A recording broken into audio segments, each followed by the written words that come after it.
Hello students, welcome back to ND commerce classes. कैसे हो आप सब? मुझे आशा है कि आप सब अच्छे होंगे। तो आज हम जो सब्जेक्ट स्टार्ट करने वाले हैं वो है strategic management. MCom fourth semester का ये सब्जेक्ट है। तो चलिए शुरू करें। तो स्ट्रेटेजिक मैनेजमेंट ये एमकॉम फोर्थ सेमेस्टर का है ना। स्ट्रेटेजिक मैनेजमेंट क्या है? Strategic management is the management of an organisation resources to achieve its goals and objective. Strategic management क्या है? कोई ऑर्गेनाइजेशन है, उसके रिसोर्सेज हैं, उनको मैनेज करना और इस तरह से मैनेज करना ताकि आप उस ऑर्गेनाइजेशन के गोल्स और ऑब्जेक्टिव्स को अचीव कर सको, तो वो है स्ट्रेटेजिक मैनेजमेंट। स्ट्रेटेजिक मैनेजमेंट आपकी जो ऑर्गेनाइजेशन है ना उसको ओवरऑल डायरेक्शन प्रदान करता है ना, डायरेक्शन प्रोवाइड करता है ताकि आपकी ऑर्गेनाइजेशन अच्छे से काम कर सके, स्वॉट एनालिसिस कर सके, strength, weakness, opportunity and threat, right. और अपनी स्ट्रेंथ को पहचान सके, अपनी वीकनेस पे काबू कर सके, अपनी जो भी उनको अपॉर्चुनिटीज़ मिले उनको वो अचीव करे एंड जो भी थ्रेट मिले उनका वो सामना कर सके। So that's a strategic management. Strategic management में क्या क्या इन्वॉल्व होता है? इट इन्वॉल्व सेटिंग ऑब्जेक्टिव्स, कि इसमें आपने सबसे पहले क्या होना है, अपने ऑब्जेक्टिव्स सेट करने होते हैं। इसके अलावा एनालाइजिंग द कम्पिटिटिव एनवायरनमेंट, जो कम्पिटिटिव एनवायरनमेंट है यानी हमारे कंपटीशन में जो कंपनी जो बिजनेस चल रहा है उसको एनालाइज करना और उसके बेस पे स्ट्रेटजी बनाना। एनालाइजिंग इंटरनल ऑर्गेनाइजेशन, जो इंटरनल ऑर्गेनाइजेशन है यानी एक ऑर्गेनाइजेशन के ऑब्जेक्टिव्स जो हैं या फिर पॉलिसीज़ जो हैं उन सब को भी एनालाइज करना और उसके बेस पे स्ट्रेटजी बनाना, तभी तो हम प्रॉफिट अर्न कर पाएंगे। इवेलुएटिंग स्ट्रेटजी, और जो हमने स्ट्रेटजी बनाई है उसको इवेलुएट करना। डेवलपिंग पॉलिसीज एंड प्लान्स, और जो हमने ये सब कुछ करा है, एनालाइज करा है कॉम्पिटिटिव एनवायरनमेंट, जो हमारे ऑब्जेक्टिव हमने सेट करे हैं उसके बेस पे, उसके बिहाफ पे हमने पॉलिसीज़ और प्लान्स बनाने हैं। तो ये सारी चीज़ें आती हैं आपके स्ट्रेटेजिक मैनेजमेंट में। इसकी कुछ एक कैरेक्टरिस्टिक्स भी हैं, तो चलिए देख लेते हैं क्या है।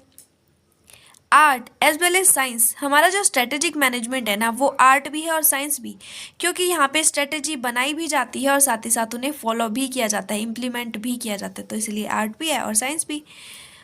टॉप मैनेजमेंट इन्वॉल्वमेंट, क्योंकि स्ट्रेटेजिक मैनेजमेंट यानी स्ट्रेटेजी जो बना रहे हैं वो सबसे टॉप लेवल के जो बंदे हैं ना वो बनाएंगे। For example board of director हो गए आपके, है ना, आपके सीईओ चीफ एग्जीक्यूटिव ऑफिसर हो गए, तो वही तो बनाएंगे। ऐसा तो है नहीं कि किसी लेबर को बोल दिया कि आप बना लो स्ट्रेटेजी, और एंड उसको तो पता भी नहीं होता बिजनेस के बारे में इतना कुछ।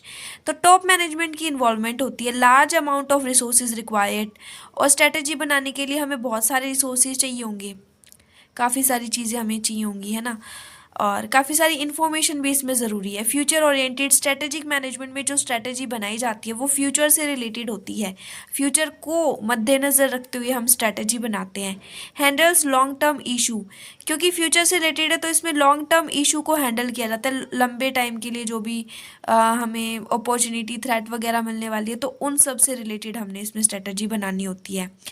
कमिटमेंट ऑफ मैनेजर्स, और इसमें मैनेजर्स की कमिटमेंट होती है कि हम 1 ईयर के अंदर इतना अचीव कर देंगे, तो ऐसे हमें स्ट्रेटजी बनानी होगी, ठीक है, तो वो कमिट करते हैं कुछ ना कुछ। सिस्टमेटिक प्रोसेस है, क्योंकि इसमें जो भी होता है एक सिस्टमेटिक वे में होता है कि फर्स्ट हमने ये अचीव करना है, ये गोल अचीव करना है, सेकंड हमने ये गोल अचीव करना है, थर्ड हमने ये गोल अचीव करना है, तो ऐसा कुछ चलता है, इसलिए एक सिस्टमेटिक प्रोसेस है, कॉन्टीन्यूअस प्रोसेस है, मतलब लगातार चलती रहती है। जैसे कि हमने फॉर एग्जांपल हम ऐसा बोलते हैं ना कि plan A and plan B, तो बिल्कुल ऐसे ही हमारा स्ट्रेटजी होता है।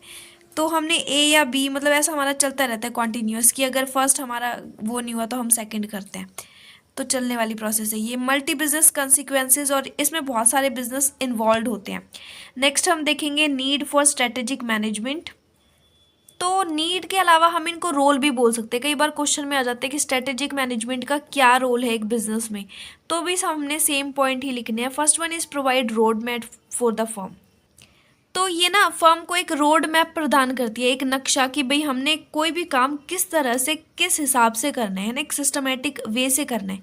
तो स्ट्रेटेजिक मैनेजमेंट की हमें ज़रूरत इसलिए पड़ती है क्योंकि कोई भी फर्म अपने लिए कुछ भी पॉलिसी, कुछ स्ट्रेटजी वगैरह बना रही है ना, दूसरे कॉम्पिटिटिव फर्म से बचने के लिए या फिर उन पे विजय पाने के लिए, ऐसा कुछ हम बोल सकते हैं। तो ये हमें रोड मैप प्रोवाइड कराता है टू फेस चेंजिंग एनवायरनमेंट। अगर हम इसको फॉलो कर लेते हैं, एसएम यानी स्ट्रेटेजिक मैनेजमेंट को हम अपना लेते हैं, तो जैसे जैसे एनवायरनमेंट चेंज होगा, जैसे जैसे उसमें कभी तो इन्फ्लेशन होता है, कभी डिफ्लेशन होता है, तो यानी कभी हमें अपॉर्चुनिटी गेन हो जाती है, कभी हमने थ्रेट का सामना करना होता है, तो उनसे हमें लड़ने में ये हेल्पफुल रहेगा। तो इसलिए इसकी नीड है। और क्या है, टू इम्प्रूव डिसीजन मेकिंग में हेल्प करता है कि पहले आप छोटे लेवल पे करते हो और फिर आप बड़े लेवल पे स्ट्रेटेजी बनाते हो, तो डिसीजन मेकिंग हमारा इंप्रूव होगा। टू मोटिवेट एम्प्लॉयज़ भी मोटिवेट होंगे अगर हमारी स्ट्रेटेजी अच्छे से चल रही है। तो minimise the chance of mistake, और मिस्टेक के जो चांस है वो कम से कम होंगे, क्योंकि हम जो भी चीज़ है वो पूरा जांच परख के और फिर तभी बनाएंगे, है ना। It provide clear objective and direction of for employees. ये एम्प्लॉयज़ को एक क्लियर ऑब्जेक्टिव प्रदान करता है कि भाई हमने क्या चीज़ अचीव करनी है, और एक डायरेक्शन भी देता है कि हमने किस तरह से उसे अचीव करना है।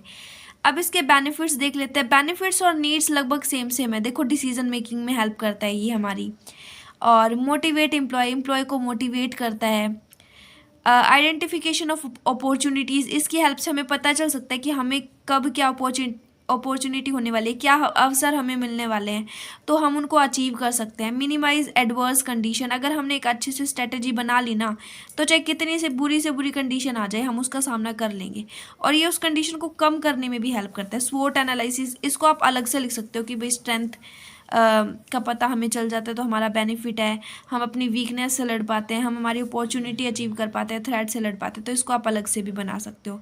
Improve understanding of competitor strategy, competitor जो हमारे हैं ना, हमारे राइवल्स है ना, तो उनकी क्या स्ट्रेटजी है, तो उसको समझने में भी हमारा स्ट्रेटेजिक मैनेजमेंट बहुत ही हेल्पफुल है।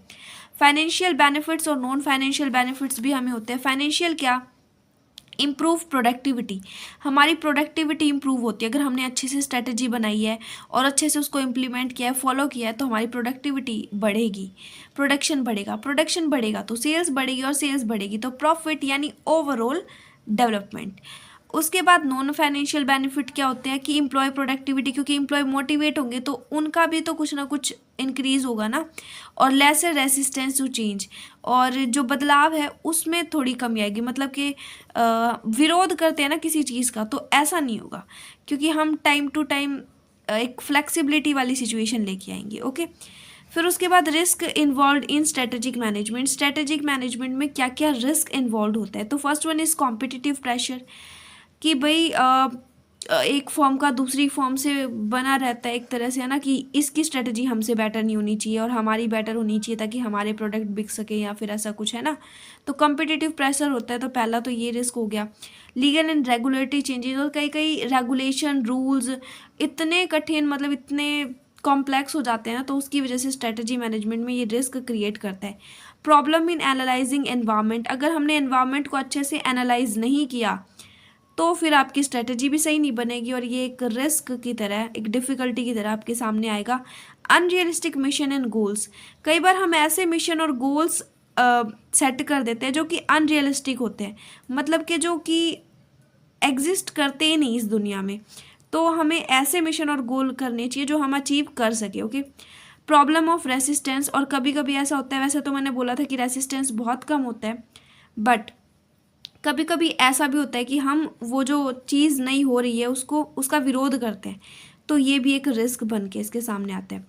तो ये क्वेश्चन आपका पेपर में किस टाइप से आ सकता है कि स्ट्रेटेजिक मैनेजमेंट क्या है, इसकी कैरेक्टरिस्टिक्स, बेनिफिट्स और ये जो डिसएडवांटेज यानी रिस्क बताओ। या फिर क्वेश्चन आ सकता है कि स्ट्रेटेजिक मैनेजमेंट क्या है, इसकी नीड्स बताओ और साथ में उसकी प्रोसेस बताओ। तो उसकी प्रोसेस पढ़ लेते हैं, वो बड़ा इंपॉर्टेंट टॉपिक है। So this is strategic management process. Strategic management process क्या है, देखो भी, determine vision, mission, goals and objective, कि हमारा फर्स्ट जो स्टेप होता है ना, वो क्या है कि हमें अपने विजन, मिशन, गोल और ऑब्जेक्टिव, जो चीज़ हमने अचीव करनी है ना, हम सबसे पहले उसको तय कर लें। फिर अब वो हमने मिल गया कि हमारा गोल क्या है, हमारा मिशन क्या है, तो अब हम सोचेंगे कि अब हमने इंटरनल और एक्सटर्नल एनवायरनमेंट को देख लेना है कि हमारा जो बिजनेस जिस एनवायरनमेंट में काम कर रहा है वो कैसा है, क्या हम उसे अचीव कर पाएंगे नहीं कर पाएंगे, बाहर कैसा एनवायरनमेंट है, कैसी रूल्स एंड रेगुलेशन है, हमारे कंपिटिटर्स कैसे हैं, हमें उस चीज़ की जो प्रोडक्ट हम बनाने जा रहे हैं फॉर एग्जांपल, तो उसके सप्लायर्स हमें मिल पाएंगे नहीं मिल पाएंगे, evaluation potential threat and opportunities, और जो भी हमने गोल हमें अचीव करना है, जो हमें अपना ऑब्जेक्टिव रखा है, तो उसके रिगार्डिंग क्या क्या थ्रेट्स होंगी जिनका हमें सामना करना होगा, क्या क्या अपॉर्चुनिटीज़ होंगी जो हम अचीव कर पाएंगे, स्ट्रेटजी फॉर्मुलेशन। उसके बाद जब हमने ये सब कुछ डिसाइड कर लिया तो अब हम अपनी स्ट्रेटजी इसके रिगार्डिंग बना डालेंगे, और स्ट्रेटजी फॉर्मुलेट होगी तो फिर उसको इम्प्लीमेंट कर देंगे यानी लागू कर देंगे, एक बार बन जाए तो फिर उसको लागू कर दो, और लास्ट में फिर इवैल्यूएशन कि भाई वो ठीक तरह से चल रही है नहीं चल रही, उसका इवैल्यूएशन करते रहना टाइम टू टाइम, ताकि अगर उसमें कुछ चेंज करना हो तो चेंज कर सके, और कोशिश करनी चाहिए कि हमारी जो स्ट्रेटजी है वो फ्लेक्सिबल ही हो। तो ये स्टेप थे, पहले विजन मिशन गोल्स ऑब्जेक्टिव्स को डिटरमाइन करेंगे, इंटरनल एंड एक्सटर्नल एनवायरनमेंट को एनालाइज करेंगे, अपॉर्चुनिटी एंड थ्रेट्स जो पोटेंशियल है हमारी उसको इवैल्यूएट करेंगे, स्ट्रेटजी फॉर्मुलेट करेंगे, उसका इम्प्लीमेंट कर देंगे और इवैल्यूएट कर देंगे। तो ये क्वेश्चन सेपरेट भी आ जाते हैं कई बार, तो इसमें आपको डीपली लिखना पड़ता है, और साथ में आप कोई एग्जाम्पल क्रिएट करके दे सकते हो कि फॉर एग्जाम्पल ये मेरा मिशन है, फॉर एग्जाम्पल अब ये कर सकते हो, तो एग्जाम्पल क्रिएट करके दोगे तो थोड़ा बड़ा अच्छे 16 मार्क्स का बन जाएगा। अब आता है level of strategy. Level of strategy में 3 लेवल्स है जो कि बहुत इंपॉर्टेंट है और कई बार पेपर में पूछा गया ये। ये 2 मार्क्स में भी आ जाता है, 8 मार्क्स में भी आ जाता है। 3 टाइप की स्ट्रेटजी होती है, corporate level, business level and functional strategy. Corporate level strategy हमें व्हाट का आंसर देती है कि हमें क्या चीज़ अचीव करनी है, एंड जो बिजनेस लेवल स्ट्रेटजी है वो हमें बताती है कि हम कैसे इसको अचीव करेंगे, और फंक्शनल स्ट्रेटजी पे हम उसको अचीव करने के लिए काम करना शुरू कर देते हैं। तो ये हमें आंसर देती है कि क्या अचीव करना है, कैसे अचीव करना है, और यहाँ पे काम स्टार्ट कर देते हैं। तो चलिए देखते हैं आगे। कॉर्पोरेट लेवल स्ट्रेटजी ये जो है ये सीईओ यानी बोर्ड ऑफ डायरेक्टर्स जो होते हैं हमारे, वो इनको तय करते हैं। फॉर एग्जांपल हेड ऑफिस में यहाँ पे ये स्ट्रेटजी जो है बनाई जाती है। उसके बाद आती है बिजनेस लेवल स्ट्रेटजी। अब हेड ऑफिस कई सारे डिवीजन में बट गया, division A, division B, division C. तो बिजनेस लेवल पे डिविजनल मैनेजर और स्टाफ आता है जो कि यहाँ पे स्ट्रेटजी तय करता है, डिवीजन लेवल पे जो स्ट्रेटजी तय करता है। फंक्शनल लेवल जो होता है वो बिजनेस लेवल से भी नीचे आता है। इसमें फंक्शनल मैनेजर होते हैं जो कि हर एक डिवीज़न में अलग अलग फंक्शंस होते हैं, बहुत सारे फंक्शंस होते हैं, तो उस हिसाब से फंक्शनल मैनेजर इनको काम सौंप देते हैं। फॉर एग्जांपल डिवीज़न ए है, फिर उसमें परचेज से रिलेटेड अलग होगा, सेल से रिलेटेड अलग होगा, मार्केटिंग से रिलेटेड अलग होगा, यानी बिजनेस के बहुत सारे फंक्शंस इसमें आ जाते हैं। तो ठीक है, आपको ये समझ आ गया होगा। और देखिए डिफरेंस जो है वो भी आ जाता है कई बार पेपर में, तो ये भी देख लेते हैं। फर्स्ट वन इज इम्पैक्ट, कि कॉर्पोरेट लेवल स्ट्रेटेजी का क्या इम्पैक्ट होता है, बिजनेस का क्या और फंक्शनल का क्या। कॉर्पोरेट लेवल सिग्निफिकेंट इम्पैक्ट छोड़ती है, मतलब बहुत ही गहरा प्रभाव छोड़ती है, बहुत इंपॉर्टेंट इम्पैक्ट होता है इसका। बिजनेस लेवल स्ट्रेटेजी भी मेजर इम्पैक्ट डालती है, किसी भी बिजनेस के ऊपर गहरा प्रभाव छोड़ती है। और फंक्शनल स्ट्रेटेजी ये जो है थोड़ा कम इम्पैक्टफुल होती है। Risk involve, corporate level strategy में हाई लेवल ऑफ रिस्क होता है, बिजनेस लेवल स्ट्रेटेजी में मीडियम लेवल ऑफ रिस्क होता है, और फंक्शनल लेवल स्ट्रेटेजी में लो लेवल ऑफ रिस्क होता है। प्रॉफिट पोटेंशियल की बात करें तो कॉर्पोरेट लेवल स्ट्रेटेजी में हाई प्रॉफिट पोटेंशियल होता है, यानी ज़्यादा प्रॉफिट ज़्यादा रिटर्न आपको मिल सकते हैं, क्योंकि higher the risk higher the return है ना, ज़्यादा रिस्क होगी तो ज़्यादा प्रॉफिट आपको मिलने के चांसेस रहेंगे। बिजनेस लेवल में आपको मीडियम लेवल ऑफ प्रॉफिट की पोटेंशियल मिल सकता है, और फंक्शनल लेवल में आपको कम प्रॉफिट मिल सकता है, कम मतलब चांसेस होते हैं। टाइम होरिजन की बात करें तो corporate level strategy long term के लिए बनाई जाती है, business level strategy medium term के लिए बनाई जाती है, और functional level strategy short term के लिए, क्योंकि ये जो है पोजीशन के हिसाब से होती है ना, जो जो इन्हें बनाता है उस हिसाब से होती है ये। फिर उसके बाद flexibility, corporate level strategy high flexible होती है, business level strategy medium flexible होती है, फंक्शनल लेवल स्ट्रेटेजी लो फ्लेक्सिबल होती है। कॉर्पोरेट लेवल स्ट्रेटेजी में प्लान ABC के तौर पे काम करता है। फंक्शनल लेवल स्ट्रेटेजी क्योंकि शॉर्ट टर्म के लिए होती है तो बार बार चेंज नहीं करना होता, एक बार ही या 2 बार ही बस अच्छे से बन जाती है, इसलिए ये इसमें फ्लेक्सिबिलिटी कम पाई जाती है। तो ये आज हमने स्ट्रेटेजिक मैनेजमेंट के कुछ एक इम्पॉर्टेंट टॉपिक करे जो कि यूनिट 1 से रिलेटेड थे, और आई होप आपको समझ आ गए होंगे। तो कई सारे स्टूडेंट्स जो कि इस चैनल से फर्स्ट टाइम जुड़े हैं तो वो चैनल को सब्सक्राइब कर ले, क्योंकि आगे स्ट्रैटेजिक मैनेजमेंट की और भी इम्पॉर्टेंट टॉपिक्स है जो कि हम पढ़ेंगे। और अगर आपको वीडियो पसंद आई हो तो हाँ, चैनल को सब्सक्राइब कर दीजिए और वीडियो को लाइक कर दीजिए। और कमेंट में अगर आप कुछ छोड़ना चाहते हैं तो छोड़ सकते हैं कि भाई हाँ मेरे को वीडियो अच्छी लगी, या फिर ऐसा कुछ मेरे को इस टॉपिक पे वीडियो चाहिए। तो ठीक है, थैंक यू वेरी मच। अब हम नेक्स्ट यूनिट 1 के अगर कुछ और टॉपिक्स रहते हैं तो वो देख लेंगे, और यूनिट 2 जो है स्ट्रेटेजिक मैनेजमेंट की वो हम पढ़ेंगे। ठीक है, थैंक यू वेरी मच।